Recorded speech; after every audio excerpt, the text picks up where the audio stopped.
रूई के काले की तरह नर्म और नाजुक जिल्द वाला एक साला दुरान सोफे पर कंबल में लिपटा लेटा था। उसके बिल्कुल पास नफ्स उसके मुंह से दूध की बोतल लगाए हुए था। वो असवन का वाहिद करीबी दोस्त था और ये कमरा उसी के क्वार्टर का था जहाँ इस वक्त वो एक साला दुरान और असवन मौजूद थे। कुछ फासले पर खड़ा असवन फोन का रिसीवर कान से लगाए परेशान हाल खड़ा था। जहाँ पिछले 2 दिन से वो दुरान को रखे हुए था। मार्टिन ने दुरान को पाकिस्तान भेजा था। वो दुरान के यूं अचानक पाकिस्तान आने पर किन्स के लिए परेशान हो गया था। वो जानता था कि इस किसी भी सूरत दुरान को यूं हमेशा के लिए और ताल्लुक ख़त्म करके उसके पास नहीं भेज सकती थी। अमेरिका से वापस आने के बाद दस्तगीर बेगम ने उसे कभी अमेरिका वापस नहीं जाने दिया था। वो नवीन की मौत से घबरा गई थी। उन्होंने 1 साल बाद ही उसकी शादी कर दी और अपनी ज़िंदगी और कारोबार सेट करने में ऐसा उलझा कि किन्सी की तरफ से गाफिल हो गया। और अब यूं अचानक दुरान के पाकिस्तान आने और किन्सी हालत के बारे में सुनकर वो बामुश्किल मार्टिन से रब्ता करने में कामयाब हुआ था। मार्टिन ने किसी आदमी के हाथ दुरान को पाकिस्तान भेजा था जिसके साथ किन्स के दस्तखतशुदा कुछ कागजात थे और उसकी चंद तस्वीरें थीं जिसमें वो किसी अस्पताल के बेड पर बीमार हालत में मौजूद थी। कागजात में साफ दर्ज था वो दुरान को अपनी मर्जी से असवन के हवाले कर रही है क्योंकि वो खुद अब उसे पालना नहीं चाहती। मुझे किन से बात करनी है? आप मेरी उससे बात तो करवा सकते हैं। फोन रिसीवर को कान से लगाए वो मुस्तरिब लहजे में खोया हुआ। दूसरी तरफ मार्टिन खामोश हो गया था। उसका दुरान पर यह एहसान उसी को भारी पड़ रहा था। आप चुप क्यों हैं? कोई जवाब तो दें। वो बात करने की हालत में नहीं है। दुरान को तुम तक पहुंचा देने का मतलब यही है कि वो अब इसको मजीद संभाल नहीं सकती। आप कम अज कम मुझे इतना तो बता सकते हैं कि वो अमेरिका के किस हॉस्पिटल में है। मैं उससे मिलना चाहता हूँ। नहीं, मैं नहीं बता सकता। इतना एहसान बहुत है कि तुम्हारा बच्चा तुम तक पहुंच गया है। तुम अब मुझसे कोई राब्ता नहीं रखना। मार्टिन ने सपाट लहजे में कहा और फोन बंद हो गया। हेलो। हेलो। असवन ने बेचैनी से रिसीवर में कहते हुए फोन के बटन पर हाथ मारा लेकिन सब बेकार था। फोन बंद हो चुका था। असवन ने फोन वापस रखा और मायूस सूरत बनाए वापस पलटा। रियाज से दुरान के मुंह को लगाई दूध की बोतल एक तरफ रखी और सवालिया निगाहों से असवन की तरफ देखा। दुरान लांबी पलके फूले हुए नरम गालों पर गिराए गहरी नींद में था। फोन काट दिया उस बदतमीज इंसान ने। कम अज कम मेरी किन से बात तो करवा सकता था। असवन ने दिलगीर लहजे में कहते हुए बालों को हाथों में जकड़ा। वो यूं दुरान को लेकर बेहद परेशान था। दुरान की आमद ने उसके मतवासन रफ्तार में चलती जिंदगी में खलल पैदा कर दिया था। घर में असमत की तलाक को लेकर पहले ही बहुत परेशानी चल रही थी और अब दुरान की ऐसी आमद। वो बालों को हाथों में थामे मुस्तरब खड़ा था। हाथ से उसे भागोड़ देखा और फिर सीधा हुआ। तुम इतने परेशान क्यों होते हो? अगर उसे घर नहीं ले जा सकते तो यतीमखाने। बेटा है मेरा। असवन ने दांत पीसकर गुस्से में बात काटी। रियाज से गहरी सांस आ रही थी। हाँ तो बेटा है तो फिर ले जाओ उसे घर। सबको सच बता दो। सबको सच बताने का मतलब पता है क्या है? असवन ने पेशानी पर परेशानी की लकीरें डाले उसकी तरफ देखा। फिर नर्म सी निगाह दुरान पर डाली। उसका चेहरा इतना मासूम था कि उसे देखते ही प्यार आ जाए। वो शक्ल और सूरत में ज्यादा किन्सवर था। तुम मेरे घर वालों को नहीं जानते। रूबी मुझसे मोहब्बत करती है लेकिन वो एक जिद्दी और मुझे किसी सूरत भी ना बांटने वाली औरत है। मेरी बहनें मेरी वालदा मुहतरमा पर गई हैं जो किसी भी सूरत मेरी इस तरह दूसरी औरत में से औलाद को पालने के लिए कभी राजी नहीं होंगी। वो लोग इस मासूम जान का क्या हाल करेंगे तुम नहीं जानते। असवन के खोए से लहजे में साफ परेशानी झलक रही थी। रियाज से वन में उठ गए। फिर क्या करोगे अब? ये बहुत छोटा है। इसे किसी माँ या किसी औरत की देखभाल की जरूरत है। तुम इसे अकेले कैसे संभालोगे? रियाज से हैरत से सवाल किया। वो खुद भी गैर शादीशुदा था और इन 2 दिनों में दुरान को संभालने में उसकी बस हो चुकी थी। मैं किसी और के हवाले नहीं कर सकता इसको। यकीन सी अमानत है मेरे पास। मुझे यकीन है वो एक दिन ज़रूर इसे वापस लेने आएगी। मैं अपने ही घर वालों को लालच दूंगा। असवन ने आहिस्ते से कहते हुए सर झुका लिया। लालच? कैसा लालच? मैं सबसे कहूंगा ये नवीन भाई का बेटा है और अगर हम इसे पाल पोस कर बड़ा करेंगे तो नवीन भाई की तमाम जायदाद घर में ही रह जाएगी। वैसे ही एक तरह से सच ही है। मैंने किन्स को डाइवोर्स दे दी थी और अब उसे नवीन भाई ही गोद लेने वाले थे। असवन ने हन्नोस झुके सर के साथ ही अपने अगले लाए अमल से आगाह किया। वो जानता था दुरान को घर में रखने का अब बस यही एक हल था। वो पुरसोच निगाहें दुरान के चेहरे पर जमाए बैठा था और रियाज उसकी बात की तायद में सर हिला रहा था। सुर्ख नारंगी लाली डूबते सूरज की गर्द आसमान को रंग रही थी और शाम के साए फैल रहे थे। बेवरली हिल्स में उतरने वाली ये शाम बहुत अजीब थी। अजीब जिंदगी के अजीब पलते ढलते रुख हर आने वाले दिन में एक नया इंकशाफ कर रहे थे। उसकी जिंदगी के उलझे पाप बरसों बाद सुलझने के लिए और आग पलटने लगे थे। दुरांग विलास के वसी गेट से दाखिल होती स्याह कार की फ्रंट नशिश पर वो संजीदा चेहरा लिए वर्जुमान था। दुरान मलिक उर्फ दुरांग या फिर बासिल, ये उसकी जिंदगी थी, अनगिनत गुत्थियों में उलझी, ना समझ आने वाली। वो अस्पताल पहुंचा तो उससे लिपट जाने वाला शख्स वो था जिसके नाम की झूठी शनाख्त लिए वो अपनी असली शनाख्त की खोज में भटकता रहा। वो नवीन मलिक था, जिसका नाम उससे हमेशा अपनी वल्दियत के हाने में देखा था। शियोन की खुफिया जेल से आज़ाद होने वाले मुगी में से एक शख्स ऐसा था जिसके शशरनस से पूरी एनएफ एजेंसी को हैरान और परेशान कर दिया था। नवीन मलिक उनके खूनखार एजेंट बासिल का बाप था, जो पिछले 27 साल से शियोन की जेल का कैदी था। उसका शुमार उन मुखियों में से होता था जो उनके माफिया से बगावत करते हैं और उससे छोड़ना चाहते हैं, या उनकी कोई मालूमात उनके पास होती है। नवीन को 20वीं सदी में होने वाले उस ब्लास्ट में मार देने का सिर्फ ड्रामा रचाया गया था। नवीन के कपड़े पहनाकर किसी और मसीह चेहरे वाली लाश को ब्लास्ट की आग में फेंक दिया गया था। पोस्टमार्टम रिपोर्ट तक को तब्दील कर दिया गया था। शियोन की जेल पर ऑपरेशन के बाद नवीन की हालत बहुत अबतर थी। वो अपनी उम्र से कहीं ज़्यादा बूढ़ा हो गया था। उसकी टांगें काम करना छोड़ चुकी थीं। हफ्तों से इलाज रहने के बाद जब उसका बयान लिया गया तो उसकी कहानी, शनाख्त और हकीकत ने सबको तंग कर दिया, और आज तमाम ज़रूरी कार्रवाई के बाद उसे दुरान के हवाले कर दिया गया। गाड़ी दुरांग विलास के पोर्च में आकर रुकी तो गार्ड ने फौरन दुरान की तरफ दरवाज़ा खोला। वो स्याह कोट में मलबूस संजीदा चेहरे के साथ गाड़ी से बाहर निकला। मुलाजिम हाथ बांधे उसके हुक्म के मुंतज़िर थे। इनको चेयर पर अंदर लेकर आओ। दुरान ने पास खड़े मुलाजिम को कार की पिछली नशिस्त पर हैरत ज़दा बैठे नवीन की तरफ इशारा करते हुए हुक्म दिया और खुद कदम लॉन्च की तरफ बढ़ा दिए। वो कार में बिल्कुल खामोश था। नवीन उसे गौर से देखता रहा मगर कोई बात नहीं की। वो हर चीज़ को, हर जगह को हैरत से देख रहा था, ऐसे जैसे कोई मुर्दा 30 साल बाद जिंदा होकर लौट आए और बदली दुनिया को देखकर दंग रह जाए।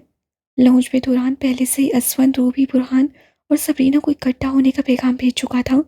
दुरान के पीछे ही लॉन्च में व्हीलचेयर पर बैठे बूढ़े शख्स को देखकर असवंत और रूबी की आंखें कुछ पहल के लिए चुंदी हुई और फिर फैल गई। नवीन डुबडुबाई निगाहों से असवंत की तरफ देख रहा था। न नवीन भाई। कुछ साकिन पलों के बाद असवंत की हैरत ज़दा आवाज़ उभरी। नवीन ने चुरी ज़दा पलकों में आंसू भरकर सर को अस्वाद में हिलाया। दुरान, ये कैसे? ये तो नवीन नवीन भाई हैं। आप जिंदा हैं? असवंत खुशी और हैरत के मिले-जुले तासुर लिए आगे बढ़ा और नवीन की व्हीलचेयर के सामने उसे घुटने थामे बैठ गया। नवीन ने नुकाहत से कांपते हाथ उठाए और असवंत के गाल पर रख दिए। असवंत की आंखों में बेयकीनी थी और नवीन की आंखों में कितने ही सवाल थे जिनको पूछने के लिए वो बेताब था। हाँ, जिंदा हूँ और पिछले 30 साल एक दोज़ख में अपने गुनाहों की पायदाश में सजा काट रहा हूँ। नवीन भाई, वो ब्लास्ट में मिलने वाली लाश मेरी नहीं थी। मुझे उन लोगों ने अगवा कर लिया था और फिर अपनी जेल में बंद कर दिया। नवीन की आवाज़ की लर्जिश उसके सालों की असदी खुमासी थी। वहाँ मौजूद बाकी नफ्स हैरत से आंखें फाड़े सामने के मंजर को देख रहे थे। नवीन मलिक का नाम तो बुरहान और सबरीना ने भी सुन रखा था, लेकिन इस वक्त वो असवंत से क्या बात कर रहे थे ये उन दोनों के अलावा कोई नहीं जानता था। अस्वी, किन्स कहाँ है? और ये मेरा बेटा है ना? नवीन ने कांपती आवाज़ से पूछा और बूढ़ी चमकती आंखों के साथ दुरान की तरफ देखा। हैरत और बेयकीनी खत्म हुई और असवंत को देखकर ये एहसास हुआ कि उसे अस्पताल से यहाँ तक लेकर आने वाला ये लड़का यकीनन वही बच्चा था जिससे वो अपना नाम देने वाला था। जी, ये आपका बेटा है। दुरान दुरान नाम है इसका। असवन ने पुरजोश अंदाज में नवीन के हाथ को अपने दोनों हाथों में लेते हुए कहा। आंखें नम थीं और लहजे में बेपनाह खुशी झलक रही थी। दुरान ने असवंत के चेहरे को बागौर देखा। क्या वो नवीन मलिक का बेटा है? तो वो असवंत मलिक का बेटा कैसे था? रियाज और असवंत की वो गुफ्तगू, वो सब क्या था? दुरान के जहन की उलझन मज़ीद बढ़ गई। पाकिस्तान में जब वो नवीन की तमाम जायदाद के कागजात की खातिर तको कर रहा था, उसी दौरान उसने असवंत और उसके पुराने दोस्त रियाज की गुफ्तगू सुनी थी, जिससे उसे ये बात पता चली थी कि वो नवीन की नहीं बल्कि किन्स और असवंत की औलाद है। लेकिन आज नवीन मलिक उसे अपना बेटा क्यों कर कह रहा था? क्या वो भी ये हकीकत नहीं जानता था कि वो उनका नहीं, असवंत का बेटा है? उफ, उफ, उसका दिमाग घूम रहा था। वो नवीन का बेटा नहीं था। ये बात तो यावर चाचू को भी रियाज के ज़रिए ही पता चली थी, लेकिन बाद में उसे भी उन दोनों की गुफ्तगू से ही ये पता चला था कि वो असवंत का बेटा है, और ऐसा बेटा है जिसे असवंत सबसे छुपाए हुए है। किन्स जैसा है बिल्कुल। मेरे पास आओ बेटे। नवीन ने लब भींचकर बामुश्किल आंसू रोके और हाथ के इशारे से दुरान को अपनी तरफ बुलाया। मुझे तो आप जैसा भी लगता है। असवन ने आंसू साफ करते हुए खुशी से कहा। दुरान ट्रांस की हालत में चलता हुआ उन तक आया। उसी तरह नवीन की तरफ झुक गया, जिससे झपट कर उसे सीने से लगाया, और दुरान को सीने से लगाए फूट फूट कर रो रहा था। वो पागलों की तरह दुरान का माथा, गाल और हाथ चूम रहा था। दुरान बस साकिन सांसों के साथ उनके छुरी सदा चेहरे पर मौजूद शफकत और मोहब्बत को देख रहा था। ये वो शफकत थी, ये वो लम्स था जिसके लिए वो परसों तरस रहा था। नवीन उसे खुद से अलग करते हुए सीधा हुआ और फिर से असवंत की तरफ देखा। अस्वी, किन्जी कहाँ है? उसकी लर्जिश सदा आवाज से बेताबी नुमाया थी। वो किन्स की तलाश में निगाहें इर्द गिर्द घुमा रहा था। उसे तो यही लग रहा था कि असवंत 30 साल से यहीं अमेरिका में ही था, और किन्स भी यहीं उसके और अपने बेटे के साथ होगी। किन्स। असवंत की आवाज़ किसी कुएं से आती हुई महसूस हुई। बेख्तियार वो नवीन से निगाहें चुरा गया। नवीन का सर्द पर्दा चेहरा और हाथों की कपकपाहट बढ़ने लगी। वो बेयकीनी से असवंत के चेहरे की तरफ देख रहा था। मैं जानता हूँ वो कहाँ है। दुरान की आवाज़ पर दोनों ने बेसाख्ता दुरान की तरफ देखा, जो सपाट चेहरा लिए अपनी जगह से उठ रहा था। ये कैसे हुआ सब? क्या अस्पताल का सारा हमला सो रहा था? मार्टन गुस्से में चिल्लाया तो सामने खड़े डॉक्टर ने सर झुका लिया। उसका चेहरा गुस्से से सुर्ख हो रहा था और परेशानी की लकीरें माथे पर गहरी हो रही थीं। किन्स कल रात अस्पताल से भाग गई थी। मार्टिन हर रात डॉक्टर को पैसे देकर किन्स को बेहोशी का इंजेक्शन लगवाता था और फिर उसके साथ ज्यादती करता था। वो ये सब उसके साथ पिछले 5 माह से करता आ रहा था। पहली पहल तो उससे बहुत कोशिश की कि किन्स उससे मोहब्बत करने लगे, लेकिन वो हर वक्त दुरान और नवीन के गम में रोती रहती थी, और अब उसकी मोहब्बत पाने की जद्दोजहद में थक चुका था। वो किन्स से कभी बेखबर नहीं था। नवीन की मौत और फिर उसका एक बच्चे के साथ अकेले रहना उससे कुछ भी मुखफ़ी नहीं था। नवीन की याद में जब किन्स शराब खाने में जाती तो वो वहाँ भी छुप कर उसे देख रहा होता था। किन्स को नशे पर लगाने वाला कोई और नहीं, वो था। और आखिरकार वो किन्स को पाने में कामयाब हो गया था। वो हुसन की मलका जिससे हर बार उसे टकराया। उसकी बेतहाशा दौलत के बावजूद नवीन जैसे शख्स का इंतखाब किया। आज हर तरह से उसकी दस्तरस इसमें थी। वो अब भी किन्स से अपना भयानक रूप छुपा कर रखता था। रात को उसे नशावर इंजेक्शन देने के बाद वो डॉक्टर की कोर्ट में उसके कमरे में आ जाता था। कल रात भी वो डॉक्टर को पैसे देने के बाद जब उससे कमरे में आया तो किन्स होश में थी। अंधेरा होने की वजह से वो उसे पहचान तो नहीं सकी, लेकिन चीखने लगी। उसके चिल्लाने पर वो वहाँ से भाग निकला, और आज अस्पताल आने पर पता चला कि वो कल रात ही यहाँ से भाग गई थी। वो अब डॉक्टर से उस बात की तफ्तीश कर रहा था। हम कुछ नहीं जानते सर। कल रात उनकी हालत तो आप भी जानते हैं। वो सुबह से बेहोश नहीं हुई। आपके जाने के बाद ठीक 15 मिनट बाद वो कमरे से गायब हो गई और अपनी जगह बेहोश नर्स को लिटा गई। डॉक्टर उसे सारी कार्रवाई से आगाह कर रहा था, और वो पेशानी पर हाथ मसलता परेशान हाल खड़ा था। हमने बहुत कोशिश की तलाश करने की। दरअसल वो अपना इंजेक्शन नर्स को लगाकर उनका लिबास तब्दील करके यहाँ से निकल गई। बहुत बहुत बुरा हुआ। किन्स, तुम मुझसे नहीं बच सकती। आखिर कैसे रह सकोगी ऐसे? वो दांत पीसते हुए खुद से सरगोशी कर रहा था। किन्स को नशे का इतना आदी कर चुका था कि उसका नशे के बिना रहना नामुमकिन था। वो नशे में भी खुद से काफिल नहीं थी कि खुद के साथ होने वाली ज्यादती और तब्दीलियों को ना पहचान सकती। वो हमल से थी, लेकिन यहाँ अस्पताल में उस हालत में उसके साथ ये सब कैसे हो सकता था? यही बात उसे परेशान करने लगी। और उस रात उससे रात को लगने वाले इंजेक्शन खुद को लगने नहीं दिया, बल्कि ज़बरदस्ती नर्स को लगा दिया और उसे बेड के नीचे छुपा दिया।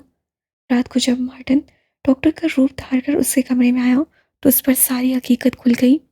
उसके चिल्लाने पर भी उसकी मदद के लिए कोई ना आया। मार्टिन के भागने के बाद वो वहाँ नहीं रुकी थी। नर्स को अपनी जगह लिटाकर वो वहाँ से भाग गई थी। वो नीले शफाफ आसमान की तरफ निगाह उठाए हुई थी। भूरी बेजान आंखें आसमान पर उड़ते परिंदों को देख रही थी। एक कितार में लगे दरख्तों से आगे शफाफ पानी की झील थी, और झील के सामने लकड़े लकड़ी के एक बेंच पर वो बैठी थी, सफ़ेद मैक्सी के ऊपर सफ़ेद शॉल कंधों पर डाले, गोद में किताब धरे जिस पर अंग्रेजी ज़ुबान में लिखे सुनहरी हुर्फ थी होली कुरान, स्याह चिल पर वासिया थे। उसका सफ़ेद कुद्दास हल्की छुरियों वाला एक हाथ किताब पर धरा था। वो किन्स मार्कर थी, एक तवील तकलीफ उम्र गुजारने वाली औरत। ना जाने कितनी ही बार उससे खुद को ख़त्म करने की कोशिश की, अपनी ही बेटी का गला दबा देने की कोशिश की, लेकिन ज़िंदगी पता नहीं क्यों उससे बेजार नहीं होती थी, जैसे वो ज़िंदगी से बेजार थी। एक रात जब वो अस्पताल से भागी, वो कुछ नहीं जानती थी वो कब कहाँ जाएगी। दुनिया से भरोसा जैसे उठ गया था। वो चुपती चपाती एक अनजान शहर में आ गई थी। यहाँ एक छोटे से कैफ़े में मुलाजमत के बाद उससे किराए पर एक घर लिया। मामूली तनख्वाह पर बामुश्किल वो अपने खाने और नशे को पूरा करती थी। और फिर जैसिका इस दुनिया में आ गई। उसके आने के बाद वो अजीब कश्मकश का शिकार हो गई। ना इस बच्ची को फेंक सकती थी और ना उसे प्यार कर सकती थी। वो रोती थी, चीखती थी, चिल्लाती थी। एक दिन जैसिका ने उसे एक इसी तरह साल गुजरते गए। जैसिका और उसका नशा एक साथ बड़े हो गए। उसकी हालत बद से बदतर होती गई। एक दिन अचानक जैसिका ने उसे एक बहुत बड़े अस्पताल में भेज दिया। यहाँ आकर सब बदलने लगा। आहिस्ता आहिस्ता वो होश में आने लगी, लेकिन वो अंदर से पुरसुकून नहीं थी। जैसे जैसे उसका इलाज हुआ, वो खुद को संभालने लगी और सुकून की तलाश में मुख्तलिफ किताबें पढ़ने लगी। उन्हीं किताबों में से एक किताब ने उसे पुरसुकून कर दिया। वो जब भी उसको पढ़ती, रूह पर लगे जख्म भरने लगते। वो अब वैसी नहीं रही थी, लेकिन वो अब अल्लाह के सिवा किसी से बात नहीं करती थी, खामोश रहती थी और आसमान को ताकती रहती थी। जैसिका के लिए भी उसके दिल से नफरत खत्म हो चुकी थी, लेकिन उसके आने पर वो खामोश रहती थी। अब तो 1 माह से ऊपर हो गया था, वो भी मिलने नहीं आई थी। किन्जी, अब से आती आवाज़ पर उसके जिस्म के सारे रोंगटे खड़े हुए। ये आवाज़, वो कैसे इस आवाज़ को भूल सकती थी। वह हैरत से पलटी और सामने के मंजर को देखकर शशर रह गई। व्हीलचेयर पर बैठा शख्स नवीन था। उसके पीछे एक लड़का खड़ा था, जिसको देखते ही उसके दिल की धड़कन थम गई थी। किन्जी। नवीन ने कांपती आवाज़ से फिर उसे पुकारा। वो हैरत से आंखें खोले मुजस्सिम खड़ी थी। क्या वो मर चुकी थी? और जैसे अल्लाह ने उस किताब में फरमाया है कि मरने के बाद एक जन्नत है, क्या वो जन्नत में है? लेकिन वो तो मुसलमान नहीं है। बेयकीनी थी, अकल तंग थी, जिस्म के रोंगटे खड़े थे, रीढ़ की हड्डी में सनसनाहट थी, चश्मे में पूरी होती आंखें पलक नहीं झपक रही थी। क्या व्हीलचेयर पर बैठा शख्स उसका नवीन था और उसके पीछे खड़ा लड़का उसका बेटा था? वो कांपते वजूद के साथ आगे बढ़ी और बेख्तियार व्हीलचेयर के सामने दोनों सानों बैठ गई। कांपते हाथों से नवीन के चेहरे को थाम लिया। वो उसके हर नक्श को छू रही थी। आंखें अब भी हैरत से भरी हुई थीं, पुतलियां साकिन थीं। हाँ, मैं नवीन हूँ, तुम्हारा नवीन। नवीन ने बेख्तियार उसके चेहरे को अपने दोनों हाथों में थाम लिया। वो जैसे सालों बाद मुराक होने वाले मुजस्मे की तरह तड़प कर नवीन के सीने से जा लगी। अजीब लम्हा था, ख्वाब जैसा, मौत से जैसा। बरसों से बिछड़े वो एक दूसरे से मिल गए थे, तो ये वजह थी कि वो आज तक जिंदा थी। अल्लाह उसे ये दिखाना चाहता था कि वो आजमाइश ख़त्म करता है। वो जब चाहे जिंदगी का रुख बदल सकता है और सब उससे कुन के इख्तियार में है। किन्स, दुरान से नहीं मिलोगी? नवीन की सरपोशी पर उससे सर ऊपर उठाया। एक और खुशी, एक और धचका। हाँ, नवीन के पीछे खड़ा लड़का उसका बेटा था। वो एक झटके से तड़प कर अपनी जगह से उठी, लेकिन इससे पहले वो दुरान के पास आती, दुरान ने व्हीलचेयर के हत्थों को छोड़ा और लंबे लंबे ढाक भरता वापस पलट गया। दुरान, दुरान, दुरान! वो चीख रही थी। कुछ दूर खड़ा असवन जो ये सारा मंजर देख रहा था, भागता हुआ दुरान के पीछे लपका। ऐसे रोने से क्या होगा? रियाज से अफसरदा आवाज से कहा। सामने बैठा असवन नम आंखों को साफ कर रहा था। दुरान पर होते जुल्म पर वो अपने एहसास से प्रयास फसाया करता था। आज भी वो उनके घर के मेहमान खाने में बैठा था। नहीं देख सकता उस पर ये जुल्म। बेटा है मेरा, मेरा खून। छुप छुप कर रातों को उसको प्यार करता हूँ कि कहीं कोई मुझे देख ना ले और कोई शक ना हो जाए। तो सच क्यों नहीं बता देते सबको? बता दूंगा तो जो थोड़ा बहुत इस पर रहम करते हैं वो भी नहीं करेंगे। एक तूफान आ जाएगा। मैं रिश्तों में फंस गया हूँ, समझ नहीं आता क्या करूं। अब यावर अड़ गया है। कि वो रूबी की बहन के साथ शादी नहीं करेगा। असवन ने पेशानी पर हाथ मसलते हुए अपनी सारी उलझन बयान की। बाहरी यावर बेध्यानी मेहमान आने की तरफ आ रहा था और मेहमान आने से आती आवाज पर कदम वहीं थम गए। अगर इन सबको पता चल गया कि ये नवीन का बेटा नहीं है तो? दिसंबर की ठरठराती रात और शिकागो की सड़कों पर जमी बर्फ उसे हर इंसान और इस कायनात की हर चीज़ बेहिस लगती थी। होनहार भेड़िए, बेहिस बेरहम। किन्स कांपती हुई फोन बूथ में दाखिल हुई और रिसीवर को कान से लगाते ही ठक ठक से बटन दबाते हुए नंबर मिलाया। कैलिफोर्निया में अस्पताल से भाग कर आने के बाद शिकागो में आज उसे तीसरा हफ्ता था। वो यहाँ आ तो गई थी, लेकिन जब ये पता चला कि इस हमल को अब 4 माह का अरसा हो चुका है और उसे इस बच्चे को दुनिया में लाना ही पड़ेगा, ये सुनते ही उससे खुद को खत्म करने की पहली कोशिश की थी, लेकिन नाकाम रही। जिस औरत ने उसे चलती ट्रेन के आगे कूदने से बचाया, वो भी उसी की तरह अकेली और बेआसरा थी। उसी की तोसत से उसे एक छोटे से कैफे में मुलाजमत मिल गई और रिहाइश का इंतजाम भी हो गया। एक छोटे से कमरे और किचन पर मुश्तमिल एक क्वार्टर उससे मुनासिब किराए पर मिल गया था, लेकिन उसकी पेश की कीमत अदा करने के लिए उसके पास पैसे नहीं थे। मार्टिन से अब वो किसी भी किस्म का कोई राब्ता नहीं रखना चाहती थी। मार्टिन के अलावा कैलिफोर्निया में उसकी वाहिद दोस्त ईला ही बचीती थी। ईला उसकी बहुत पुरानी दोस्त थी। वो एक साथ बहुत लंबे अरसे तक एक जगह मुलाजमत भी करती रही थी, लेकिन फिर नवीन से शादी के बाद वो ईला और मार्टिन दोनों से कम ही राब्ते में रही थी। ईला के साथ उसकी आखिरी मुलाकात अस्पताल में हुई थी, जब वो मार्टिन के साथ उसकी खबरगिरी को आई थी। ईला के घर के फ़ोन पर घंटी जा रही थी और वो अपने कोट में सिमटती उसके फ़ोन उठाने की मुंतज़िर थी। हेलो, ईला की आवाज़ रिसीवर से उभरी। किन से जल्दी से खुशकोते लबों को आपस में मिलाया और फिर मुंह खोला। सफ़ेद भाप मुंह से निकलकर फ़ोन बूथ के शीशे पर चिपक गई। ईला, कैसी हो तुम? मैं किन्स बात कर रही हूँ। सुर्ख होती नाक, सोजिश सदा आंखें और सर चेहरा। वो अब कुछ साल पहले वाली किन्स पार कर नहीं रही थी, एक मुरझाए फूल की तरह बेहाल। किन्स, किन्स तुम कहाँ हो? मार्टिन, एला उसकी आवाज़ सुनते ही हैरतज़दा लहजे में एक ही सांस में तेज़ी से खोया हुई। इससे पहले वो उससे बताती कि मार्टिन उसे तलाश करता हुआ उसके पास आया था, कि इससे सूरज से उसकी बात काटती। एला, प्लीज़ मार्टिन को मेरे बारे में कुछ मत बताना। किन्स, क्या हुआ? परेशान लग रही हो। उसके हैरत से किए गए सवाल पर वो रोते हुए खुद पर किए गए सुन के बारे में बताती चली गई, कि कैसे विला से इलाज के धोखे में स्याती का निशाना बनाया गया और कैसे वो अस्पताल से भागकर यहाँ पहुंची। ओह, इसीलिए वो कैफे में कितनी बार चक्कर लगा चुका है और मेरे घर भी आ चुका है। एला, उससे मेरे बारे में कुछ मत बताना और ना ही इस सारे किस्से के बारे में कुछ बताना। वो डॉक्टर ज़रूर मार्टिन का दोस्त है। मुझे शक है मार्टिन इस सब में शामिल है। बस तुम मेरी कुछ मदद कर दो। मैंने यहाँ एक घर किराए पर लिया है, जिसके लिए मुझे अभी पेश की कुछ रकम अदा करनी है। तो मुझे वो पैसे भेज दो। मेरी पहली तनख्वाह आते ही तुम्हें ये सारे पैसे लौटा दूंगी। वो बेचारगी से इल्तिजा कर रही थी। बेबसी उसके लहजे की लर्जिश से साफ साहिर थी। वो लड़की जिसे नवीन ने अपनी हैसियत से भर कर दे रखा था और शहजादियों की तरह रखा था, आज पैसे पैसे की मोहताज थी। एला ने दुख से थूक निकला और गहरी सांस ली।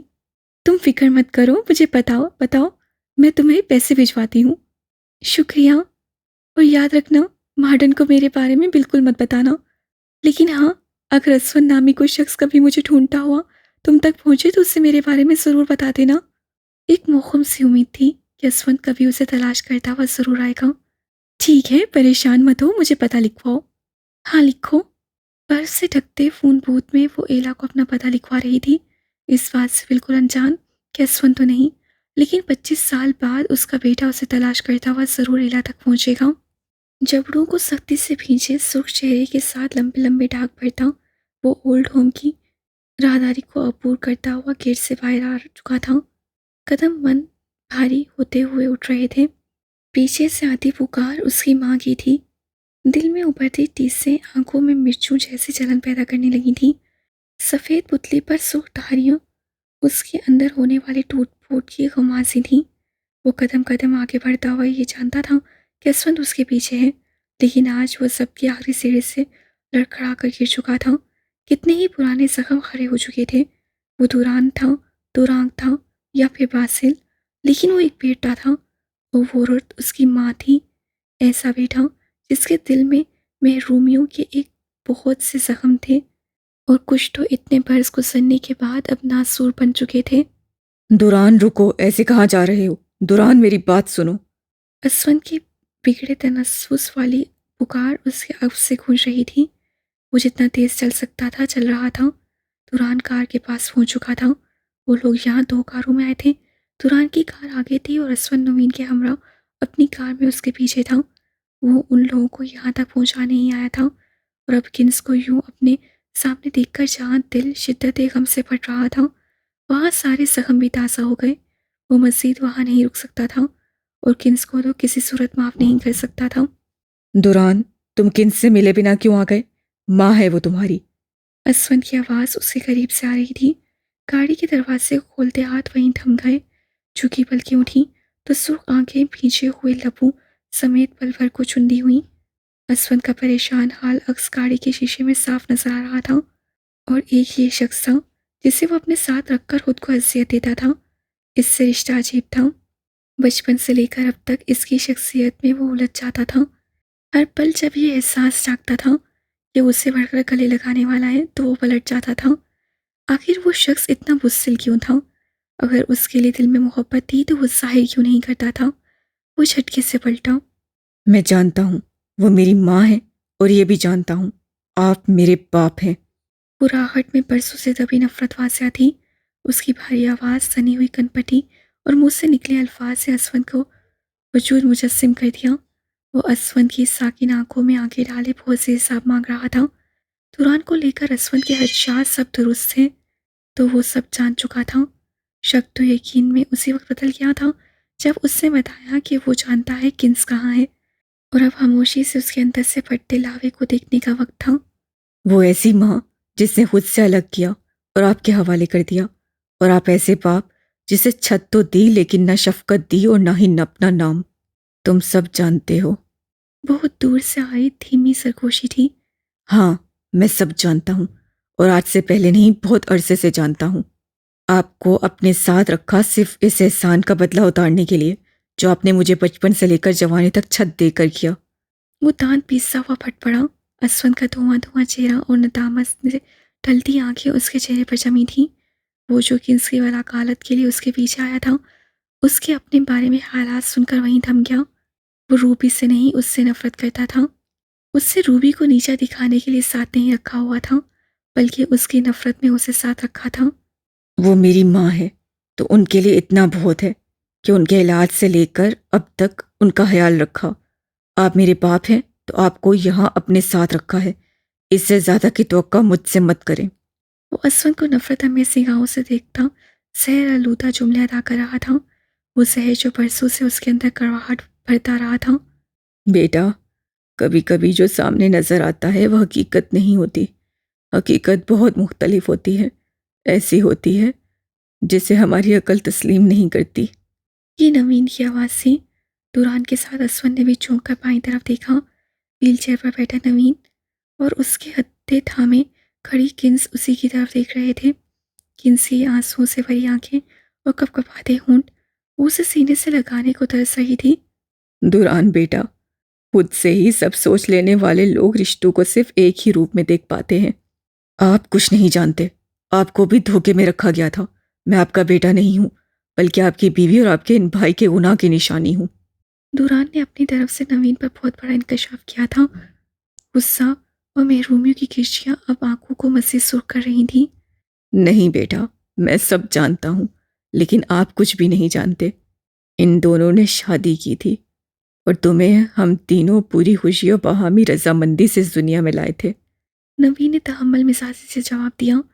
दुरान ने बेयकीनी से उसकी तरफ देखा। नवीन अब उसे सारी कहानी सुना रहा था और वो हवानक बना खड़ा था। तो दुरान मलिक, तुम खुद पर कितना जुल्म करते रहे, बिना सब सच जाने खुद को अजियत देते रहे, अल्लाह की नेमतों उसकी रहमतों से खुद को महरूम रखते रहे। नवीन ने गहरी सांस लेकर माजी की इस अजीबो गरीब कहानी का इख्तिताम किया और दुरान की तरफ देखा।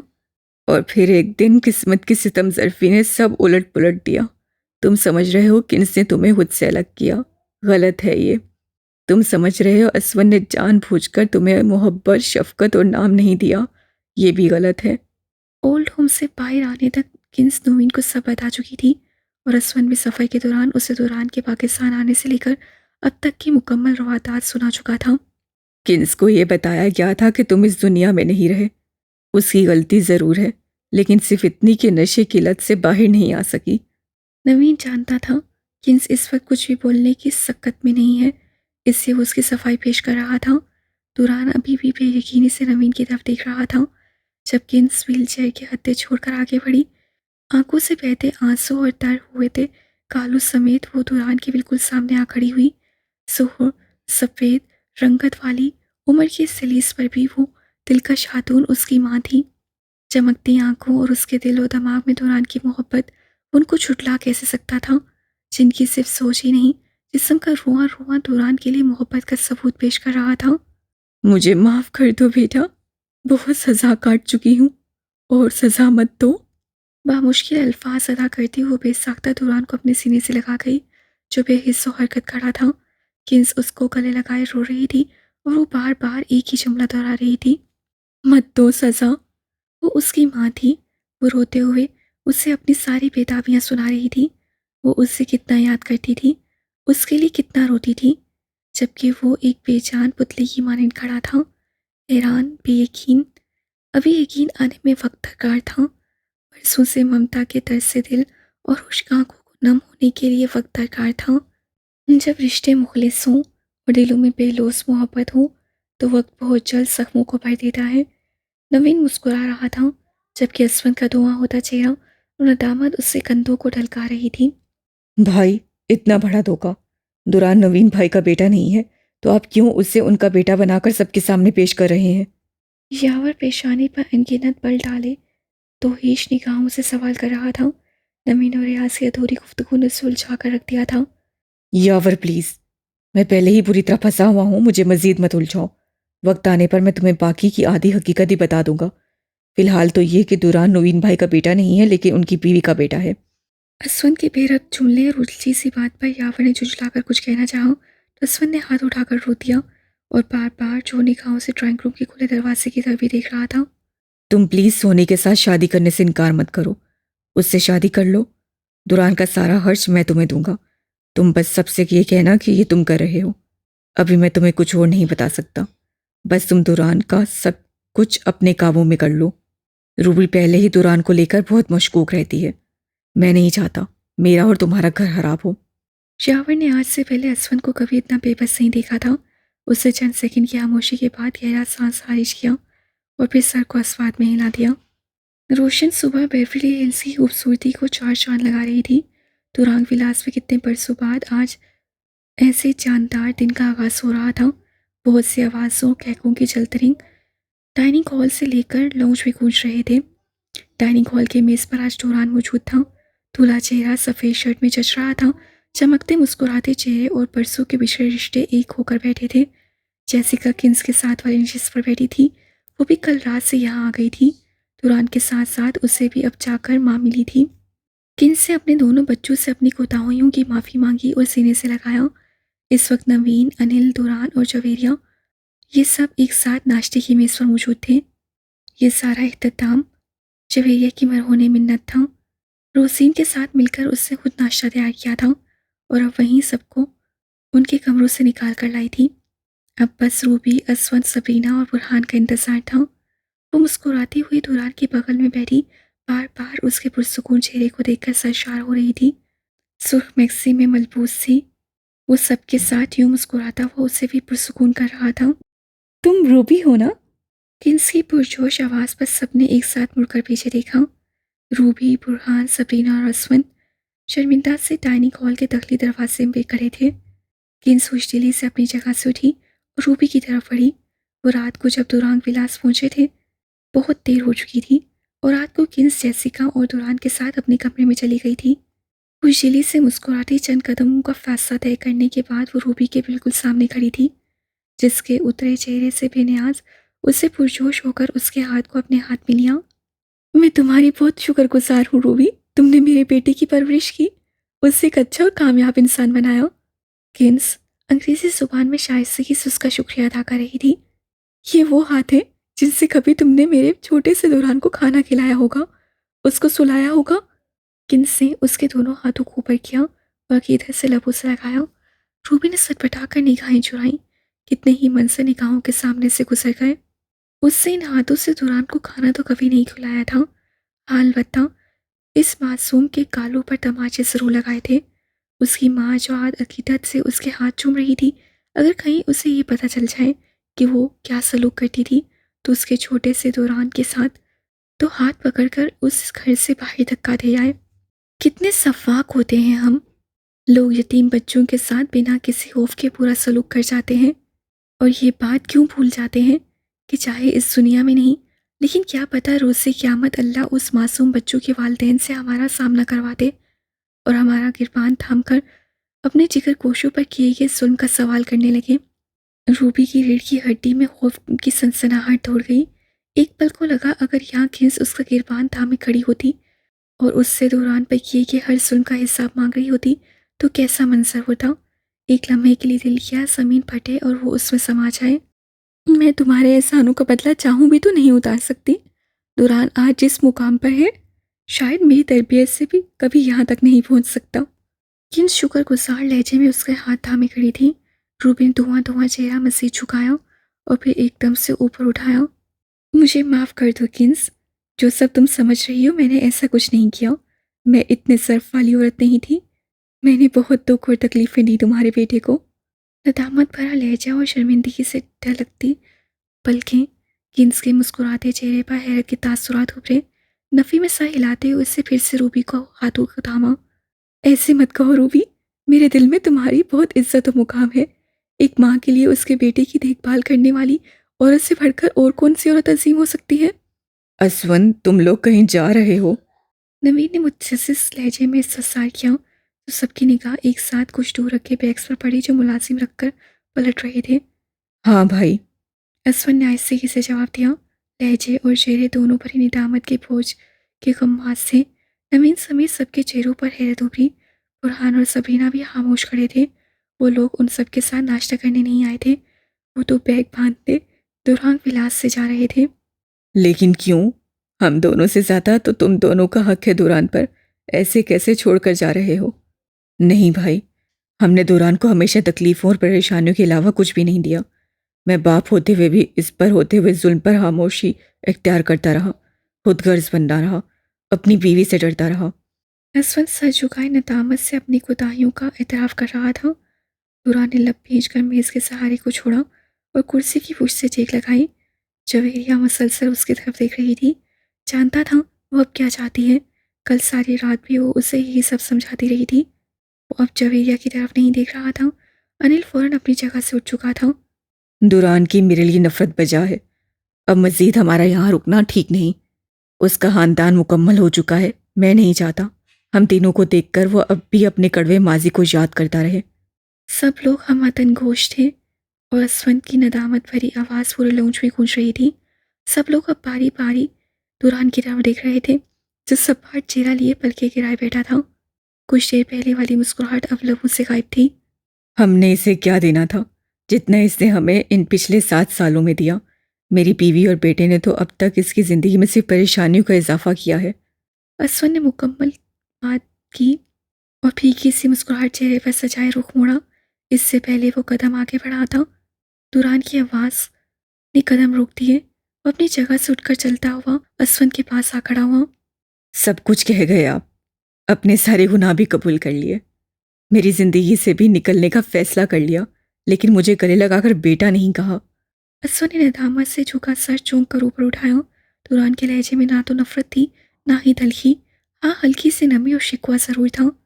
मैं तो परसों से इस पल का इंतज़ार में रहा कि कब आप वो करने की हिम्मत करेंगे जो आप सोचते हैं। असवन के हैरान चेहरे पर निगाहें जमाए कहते वो जख्मी सा मुस्कुराया, तो असवन ने बेसाख्ता उसे अपनी बाहों में खींच लिया। कितनी ही आंखें एक साथ नम हुई थीं और लब मुस्कुरा उठे थे। असवन आज इतने बरसों के प्यार को उस पर लुटा रहा था। कभी उसके हाथ को चूम रहा था तो कभी उसका माथा। सुर्ख लिबास से मलबूस और नम आंखों के कोनों को साफ करती एक गहरी सांस ली गई। ये था वो दुरान जिसको देखने के लिए परसों पहले उससे ख्वाब देखा था, एक मुकम्मल और नॉर्मल इंसान। कहीं नहीं जा रहे हैं आप, और ना आपकी फैमिली। दुरांग विलास सिर्फ मेरा ही नहीं, आपका भी घर है। वो असवन के सीने से लगा कह रहा था और असवन नम आंखें बंद किए चस के आलम में मुस्कुरा उठा। तारों से भरे आसमान तले दुरांग विलास के लॉन में दिलकश समा था। दो तकरीबात एक साथ थीं, नवीन और किन्सा का निकाह, साथ अनिल और जैसिका की निस्बत। अनिल जैसिका से शादी पाकिस्तान जाकर अपनी फैमिली के साथ मिलकर करना चाहता था, इसलिए यहाँ सिर्फ निस्बत तय की थी। बुरहान सबके साथ हंसते मुस्कुराते किन्स पार्कर ने इस्लाम कबूल कर लिया था और इस्लामी नाम किन्सा रखा था। रूबी, असवन, सबरीना दिल की कदौरतें मुकम्मल ख़त्म कर चुके थे। खिलते मुस्कुराते चेहरे नफरत और हसद से पाक थे। अनिल स्याह सूट में मलबूस पूरी मुस्कुराहट लबों पर सजाए कुछ दूर खड़ी जैसिका को मोहब्बत से देख रहा था, जो किसी को अपने हाथ में मौजूद निस्बत की अंगूठी दिखाते हुए हंस रही थी। चांदी रंग चिलमिलाती मैक्सी में वो बेहद हसीन लग रही थी। वो यूं ही मोहब्बत पाश निगाहों में जैसिका का सरापा निगाहों में समोए मुस्कुरा रहा था, जब अचानक कान के पास सुरान की रोबदार आवाज़ उभरी। पता है ना कौन है वो? इसका चेहरा ऐसे ही हंसता मुस्कुराता रहना चाहिए। वो जो जैसिका को मोहब्बत से देखने में मगन था सटपटा कर पलटा। दुरान मुस्कुराहट दबाए जवेरिया के साथ उसके बिल्कुल पीछे खड़ा था। जवेरिया भी लबों पर हाथ रखे शरारत से मुस्कुरा रही थी। वो दोनों शायद काफ़ी देर से उसके पीछे खड़े उसी को देख रहे थे। अनिल छींक कर खच्चल हुआ। दुरान स्याह कुर्ते में मलबूस था, तो वो नीली साड़ी में नफासत से तैयार उसके साथ खड़ी जच रही थी। अनिल ने अपनी कैफियत पर काबू पाकर मस्तूरी संजीदगी तारी की और फौरन जवेरिया की तरफ इशारा किया। अनिल ने अपनी कैफियत पर काबू पाकर मस्तूरी संजीदगी तारी की और फौरन जवेरिया की तरफ इशारा किया। तुम्हें पता है ये कौन है? इसका चेहरा भी ऐसे ही मुस्कुराता रहना चाहिए। अनिल के तुर्की पर तुर्की जवाब देने पर जवेरिया खिलखिला उठी, जबकि दुरान ने मस्तूरी तेवी चढ़ाई। टांग ऊपर रखने के लिए फौरन मेरी बीवी को बहन बना लिया। वाह! फौरन नहीं बनाया, मेरी बिल्डिंग में रहने वाली हर लड़की मेरी बहन ही थी। और जवेरिया तो वैसे भी बहुत हास है, क्योंकि वो मेरे जिगर की बीवी है। अनिल ने मोहब्बत से मुस्कुराते हुए कहा और आंख का कोना दबाया। मैंने इमोशनल डायलॉग से पिघलने वाला नहीं हूँ। वो क्या कहते हैं इसे, क्या रिश्ता है इसका मेरे साथ? दुरान ने थोड़ी पर हाथ रखे पन्ने उचकाकर जवेरिया की तरफ देखा, जो उन दोनों की बातों से लुफ्त उठाती हंस रही थी। साला लगे आप अनिल भाई के। रिश्ता है या गाली? दुरान ने एक आबरू चढ़ाई पूछा तो जवेरिया के साथ अनिल भी भरपूर कहका लगा गया। रिश्ता ही है। जवेरिया ने बामुश्किल हंसी पर काबू पाकर जवाब दिया। दुरान ने लब खींचकर मस्सूई संजीदगी तारी की। तो अनिल यूसुफ जी, बचपन में तुम्हें मार से बचाने का ये वाहिद नुकसान हुआ मुझे कि तुम आज मेरी बहन के शोहर और मैं तुम्हारा साला बन गया। रिश्ता कोई भी हो, तुम मेरे दौरान हो हमेशा से और रहोगे। कोई साला बहनोई वाला टिपिकल रिलेशन नहीं होगा। वैसे भी तुम्हारी बहन के लिए तो मैं अब भी पिए ही हूँ तुम्हारा। अनिल की बात पर तीनों का यकजान जानदार कहका फिजा में गूंजा, जैसा भी मुस्कुराती हुई पास आ चुकी थी। उर्दू में बात मत किया करे, मुझे कुछ समझ नहीं आता। भाभी, क्या ये मेरे खिलाफ बात कर रहे थे?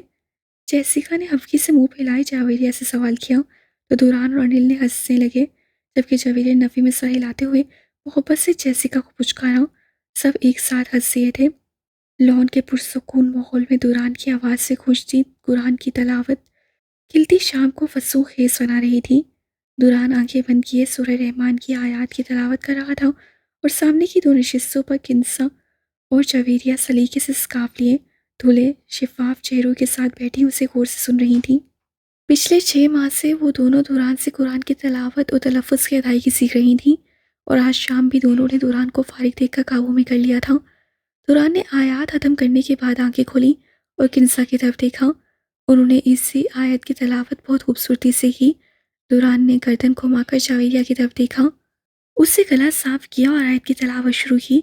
दुरान की पेशानी पर शिकन नुमादार हुए और चेहरे के ज़ाविये गुस्से के तासुरात में तब्दील हो गए। वो तीसरी बार वही गलती दोहरा रही थी। एक महसूस लफ्ज़ की अदायगी पर आकर वो हर बार वही गलती कर रही थी। फिर वही गलती? ध्यान कहाँ है तुम्हारा? मामा की तरह अदा करो जैसे वो कर रही हैं। दुरान ने इस दफ़ा डपट कर कहा तो वो जो नमाक से तलावत कर रही थी सहम कर रुकी और फिर रूहान से सूरत बनाए उसकी तरफ देखा, जो गुस्से से पेशानी पर बल डाले उसे डांट रहा था। दुरान, डांटे मत, कोशिश तो कर रही हूँ। हाँ, कोशिश कर रही हूँ। 1 घंटा हो गया तलफ़ुज़ दुरुस्त होके नहीं दे रहा। दुरान, आराम से बात करो। किंसा ने दुरान की सख्ती को देखते हुए घूर कर तंबी की। जवेरिया एकदम से अपनी जगह से उठी। मामा आप पढ़ लें, मुझे इनसे नहीं पढ़ना, मैं कल से आपसे पढ़ लूंगी। भारी होती आवाज में कहकर वो बिना दुरान की तरफ देखे कुरान को सीने से लगाए आगे बढ़ी, जबकि वो दोनों हाथों को हवा में उठाए गहरी सांस लेकर कुर्सी की पुष्ट से टेक लगा गया। दुरान ये गलत है बेटा, आप पढ़ाते हुए गुस्सा कंट्रोल में रखा करो।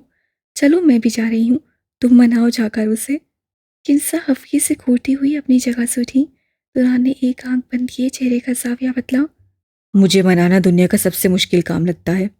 हाँ, वो इसलिए कि वो कभी नाराज नहीं होती, बहुत अच्छी लड़की है। और तुम बिल्कुल अपने बाप जैसे लापरवाह। उठो फौरन, जाओ से मनाओ। किंसा सही कह रही थी, उससे कुछ ज़्यादा ही डांट दिया। और अब खुद भी एहसास हो रहा था।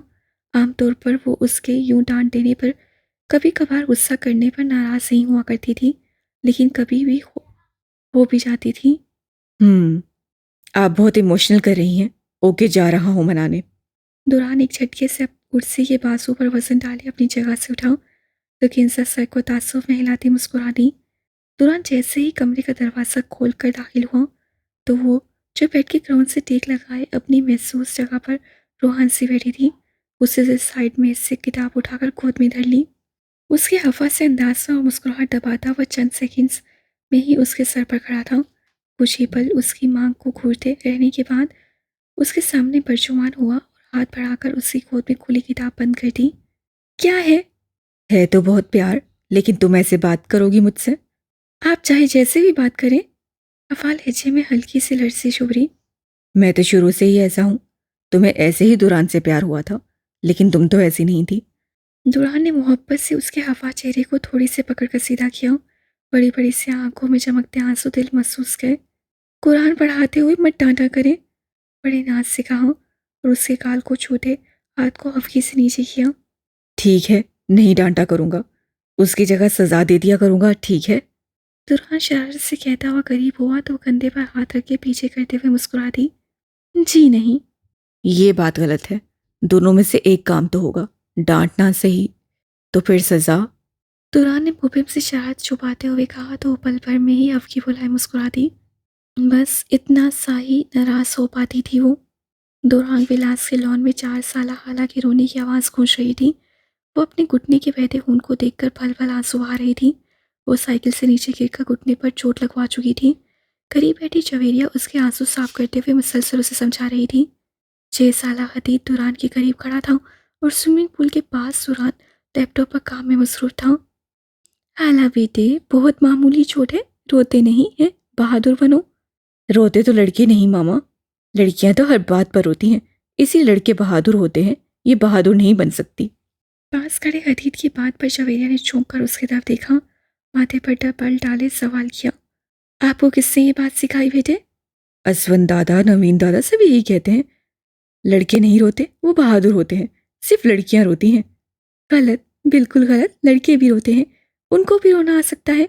लड़कों की बहादुरी ना रोने में नहीं, बल्कि किसी को ना रुलाने में है। किसी कमजोर को तकलीफ नहीं देनी चाहिए, जैसे कि किसी भी लड़की की आंख में आपकी वजह से कभी आंसू नहीं आए। असल बहादुरी ये है। जवेरिया ने ठहर ठहर कर अपनी बात मुकम्मल की तो दीद ने उलझ कर उंगली गाल पर रख ली। मामा, सबसे बहादुर तो मेरे पापा हैं। क्या वो भी कभी रोए हैं? हाँ, बाबा भी रोए थे, कब मामा? जब उनकी वजह से मामा की आंखों में आंसू आए थे। वो मोहब्बत से समझाते हुए मुस्कुरा दी, जबकि हदीद चमकती आंखों के साथ सर को इस बात में हिला गया। उसके लिए बहादुरी अब ना रोने में नहीं, ना रुलाने में थी। उसके मोबाइल की घंटी पर वो फ़ोन कान से लगाती अपनी जगह से उठी, जबकि हदीद अपनी बहन की आंसू साफ कर रहा था। हेलो। फ़ोन से कान लगाए वो एक तरफ हुई। नंबर देखकर ही अंदाज़ा हो गया था कि फ़ोन कहाँ से आया है। मिसेस बासिल, अगले मिशन के लिए बासिल ने आपको साथ लाने से मना कर दिया है। फ़ोन में से भारी आवाज़ उभरी।